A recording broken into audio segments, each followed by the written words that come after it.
I made a little mistake when I created this problem. I meant to make a circle that we could find the center and the radius of, but I actually gave the equation of an ellipse where one side is stretched out more than the other side, so it looks like an oval. But we can still complete the square on this and find the center of that ellipse. We just won't mess with the radius in the x direction and the y direction in this problem. We could, but usually people hold off on that until like a pre-calculus class. So to find the center, group the x's and the y's together.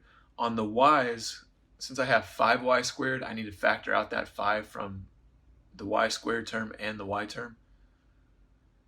And then to complete the square on the x's, I take 2 divided by 2 is 1. 1 squared is 1. So I need to add that to the x's.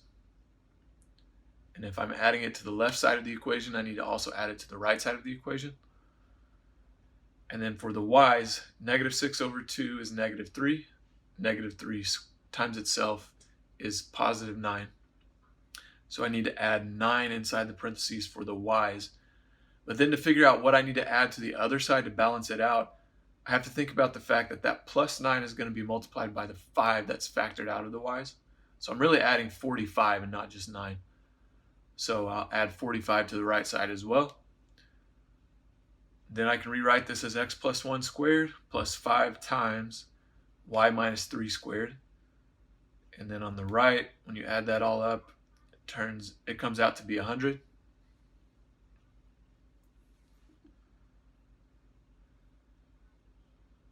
So the center of this thing, you can see by looking at the x plus 1 squared and the y minus 3 squared. The x plus 1 squared tells you shift 1 to the left in the x direction. The y minus 3 is telling you shift up in the y direction. So the center of this thing is going to be at -1, 3.